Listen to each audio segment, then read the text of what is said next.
Buenas tardes, mis hermanos, mis hermanas que están conectados con nosotros en este tiempo de oración en el que estamos desde las 6 de la mañana.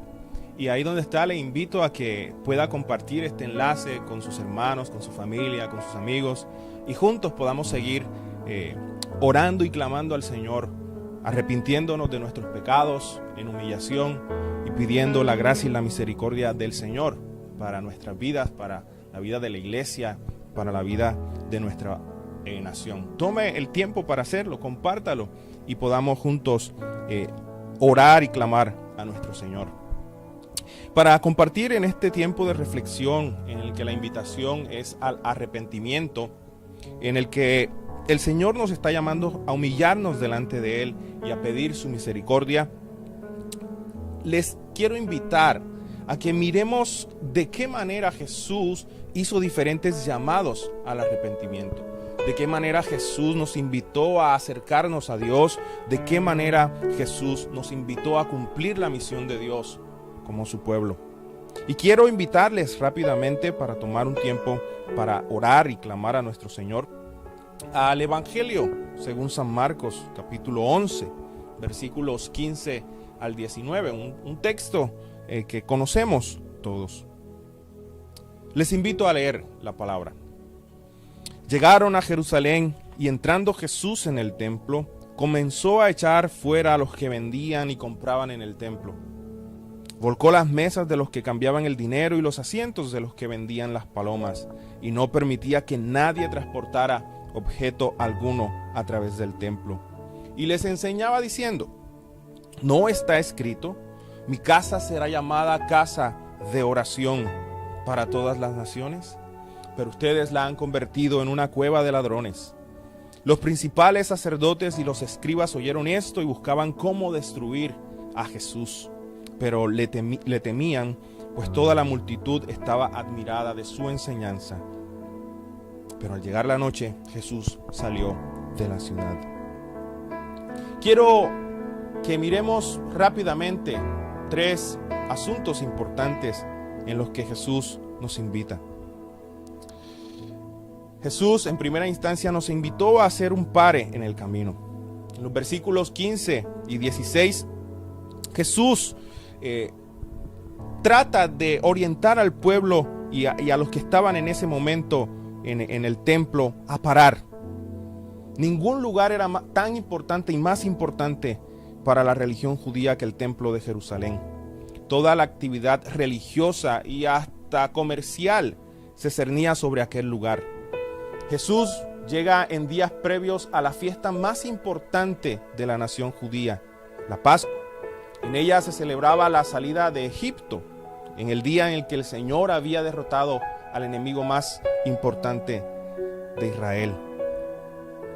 Y le encomendó a su pequeño pueblo, a esa pequeña nación de Israel, ser fiel al Señor, ser fieles a lo que Él había demandado. El templo, de cierta manera, en la época de Jesús entonces se había convertido en todo lo contrario a lo que Dios quería que fuera. Ese era el lugar de la presencia de Dios para Israel, el lugar donde había perdón, donde había limpieza. Y sin embargo, con el paso del tiempo, el templo había perdido su razón de ser. Perdió su propósito. Perdió lo que Dios había considerado para él. Se había desorientado. Para Jesús, un templo así no tenía sentido, no funcionaba. Por eso Él intenta llamar la atención a todos aquellos que estaban disfrutando del templo así. Los manda a parar, a quedarse quietos. Los invita a reflexionar si el uso que le estaban dando era acorde a lo que Dios había ordenado. Y creo que claramente eso nos llama a una profunda reflexión como iglesia. A veces hemos entendido el mensaje de Jesús solo con relación al templo como un lugar físico, al espacio geográfico, al lugar litúrgico, pero no era así. Marcos, el evangelista, nos llama a evidenciar que cuando cambiamos el sentido de las cosas y el propósito de las cosas que Dios nos ha dado, entonces podemos caer en las cosas que Dios no quiere que hagamos.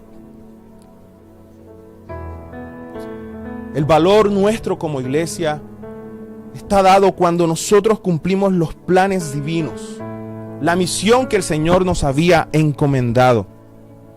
Por eso, mis hermanos amados, como iglesia debemos estar constantemente revisándonos sobre cuál es la misión que Dios nos ha encomendado, cuál es esa misión divina que el Señor quiere que nosotros hagamos para ver si estamos o no estamos caminando en ella.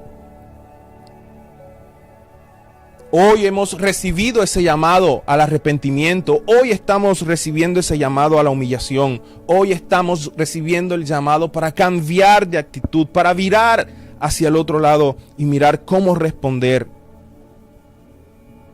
El Señor nos está invitando a que como iglesia podamos ser esa sal y esa luz que Él quiere que sea, en medio de tanta maldad, en medio de tanta injusticia, en medio de todo lo que nos agobia. Debemos estar revisándonos. Pero Jesús no solamente invitó a parar toda la actividad del templo, sino también nos invitó a reflexionar sobre su uso. En el versículo 17 Jesús les pregunta: ¿no han escuchado que mi casa será llamada una casa de oración para todas las naciones? Y esa es una realidad. Jesús no solamente se queda en la acción de limpiar el templo, de tratar de organizar el templo para que funcionara como fuera, sino que también invita a la reflexión.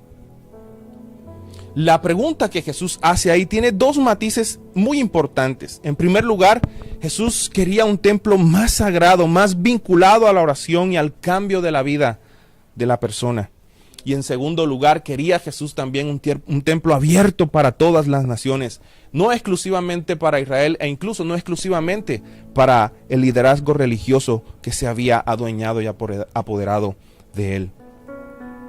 Jesús nos invita a saber que el templo, que como iglesia estamos llamados a cumplir una misión divina.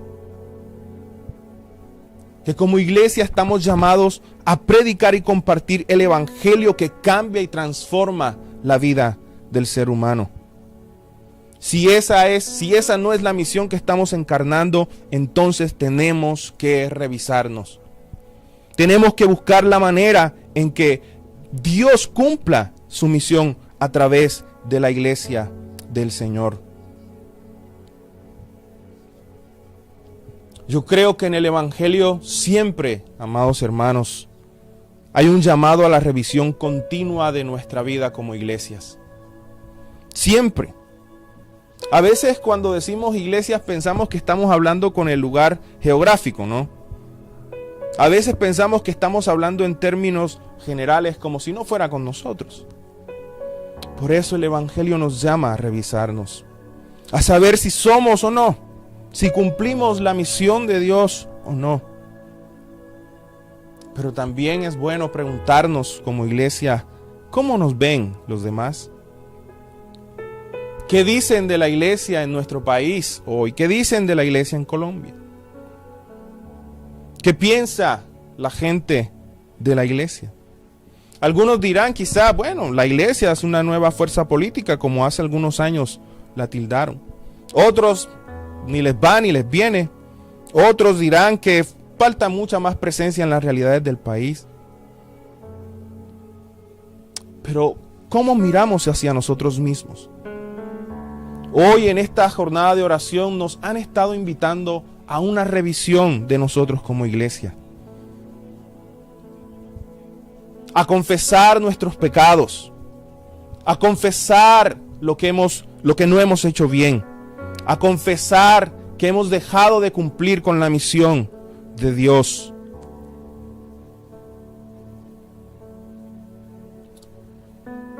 Si el Señor nos está llamando a esto, debemos hacerlo. Porque solo cuando reconozcamos nuestros pecados, podremos experimentar la gracia y la misericordia del Señor. A Jesús, su denuncia de lo que estaba aconteciendo en el pueblo le costó una sentencia de muerte. Ahí en el versículo 18, al final del texto, nos dicen que los líderes religiosos habían planeado entonces cómo destruir a Jesús. Y a veces suena muy eufemístico, pero lo que ellos estaban queriendo hacer era matar y acabar con Jesús. Estaban concibiendo la muerte como la solución para acabar con la misión y los planes de Jesús. Y creo que esto debe llamar la atención profundamente a nosotros como colombianos. Porque muchas veces hemos pensado que la única forma de solucionar algo es quitar a una persona del camino. Muchas veces hemos normalizado la muerte en cualquier momento. ¿Se murió? Sí, se lo merecía. ¿Lo mataron? Sí, ajá. ¿Quién lo manda a estar donde no debía estar? Miren cuántos muertos nos ha dejado la guerra que hemos vivido en nuestro país. Y muchas veces nos hemos alegrado de que algunas de estas cosas pasen. Pero eso es vergonzoso para una sociedad, porque ni siquiera Dios se deleita en la muerte del impío, sino que espera su arrepentimiento y el cambio de la vida.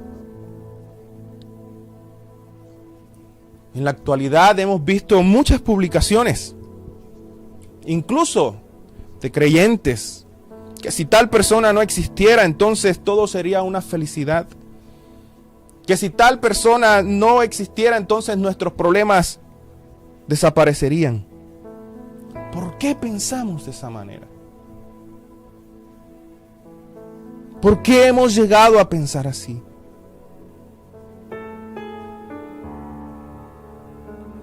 En esta tarde yo creo que la reflexión como iglesia debe ir en torno a nuestro propósito. Debe ir en torno a nuestra misión. ¿En qué es lo que el Señor nos ha encomendado como su iglesia? En el tiempo de Jesús, el templo estaba perdiendo el sentido.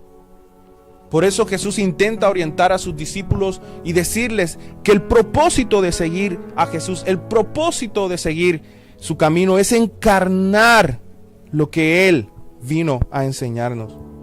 Y uno de esos caminos que Jesús propone a los discípulos es el camino del perdón y el camino de la reconciliación. Ahí después, en capítulo 11, versículos 20 al 26, encontramos esa realidad.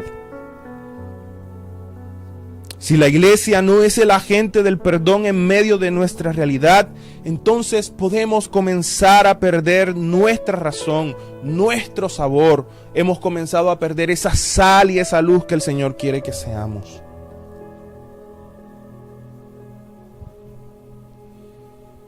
¿Cómo necesitamos reconciliarnos hoy y perdonarnos unos a otros? Yo sé que es muy triste y muchas veces frustrante ver que aunque no nos une un vínculo político, prefiramos ese vínculo para unirnos o separarnos a sabienda de que en realidad quien nos une y quien nos acerca es Cristo, nuestro Señor.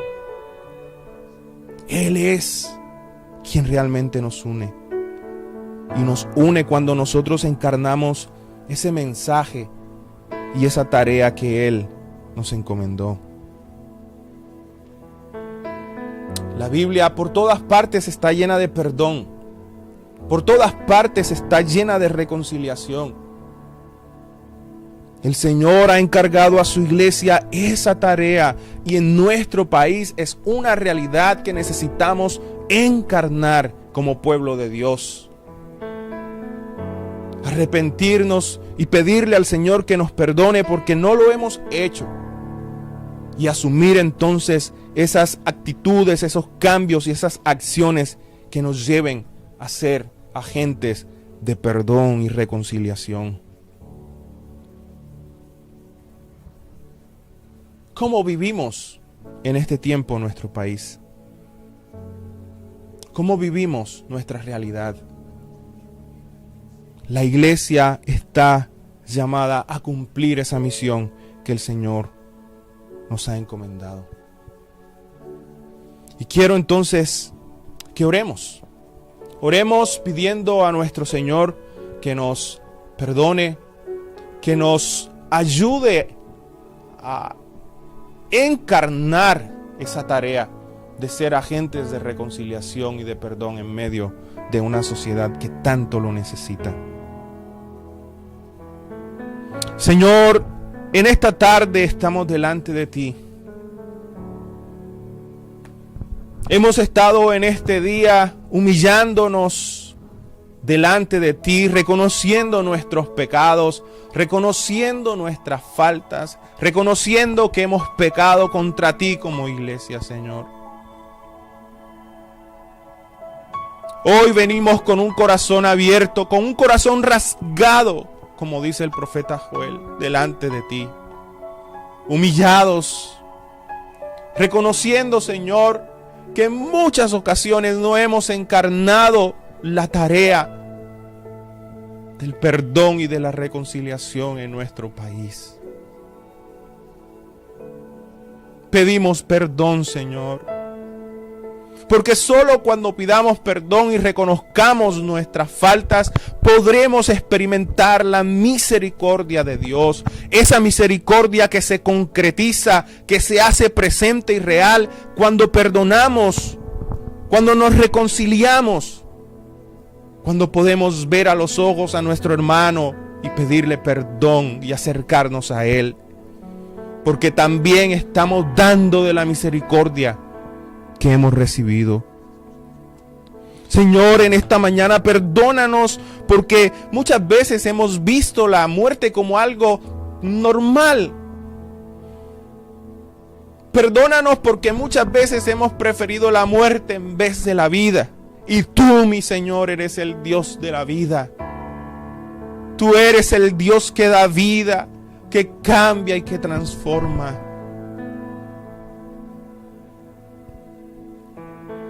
Ayúdanos a ver con tus ojos, Señor. Tu palabra nos ha invitado en esta mañana. Si mi pueblo se humilla, es tu pueblo, Señor, tu iglesia, la que debe humillarse y reconocer su falta, su pecado. Entonces tú escucharás y harás propicio, Señor, el tiempo para sanar la tierra. Señor, harás propicio el tiempo para sanar los corazones.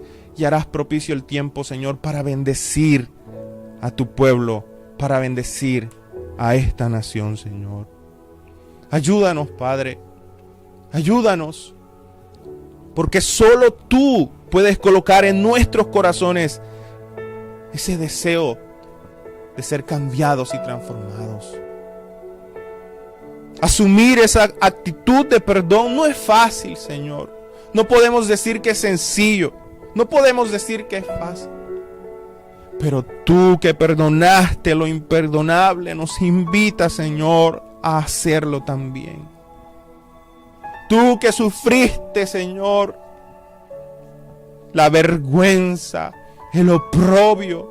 Tú que sufriste, Señor, en la cruz por nosotros. Y exclamaste en ella: Padre, perdónalos porque no saben lo que hacen. Nos invitas también a nosotros a poder encarnar y hacer realidad esas palabras en nuestra vida. Y decir: perdónanos, Señor, por favor. Perdona la sangre que se ha derramado en nuestro país, Señor. Cuántos muertos, cuántas familias, Señor, destruidas. Cuánta injusticia y cuánta maldad. Ayúdanos a denunciar la corrupción, la injusticia y a saber que tu reino, Señor, el reino de Dios, es el reino de la justicia. Esa justicia que nos das a través de Cristo y esa justicia que nos invitas también, Señor, a dar a otros. Padre, ayúdanos, Señor. Ayúdanos. Sin tu ayuda, cualquier acto es imposible, Señor. Necesitamos humillarnos delante de ti constantemente, vivir en una actitud constante de arrepentimiento, vivir en una actitud constante de humillación, vivir en una actitud constante de pedir perdón. Porque es solo así, Señor, que tú harás manifiesta tu misericordia. Es solo así, Señor, que tú harás manifiesto tu poder. Es solo así que harás manifiesto, Señor, vidas transformadas y cambiadas por el poder de tu evangelio. Ayúdanos. Ayúdanos como iglesia a entender esa realidad, Señor. Ayúdanos como iglesia a entender esa gran verdad. Ayúdanos como iglesia a entender nuestra realidad, Señor. Encarnar esa tarea constante. Que jornadas como estas puedan ser una constante en la vida de la iglesia. Orar, humillarnos, pedir perdón, reconocer nuestras faltas. Oramos por tantas necesidades, Señor. Toda esta situación de la pandemia que ha empeorado las condiciones de salud, la economía, incluso, Señor, la salud mental de muchas personas, al interior de la iglesia también. El temor, la zozobra que ha generado, Señor. Ayúdanos a descansar y a estar tranquilos. Ayúdanos a estar sosegados en ti, a hallar descanso y hallar paz en ti, Señor, porque solo en ti lo podemos hacer. Ayúdanos a hacerlo. Ayúdanos a poder, Señor, estar en esa constante actitud. Muchas gracias, mi Señor. Te alabamos en esta tarde y bendecimos tu nombre. En Jesús. Amén. Y amén.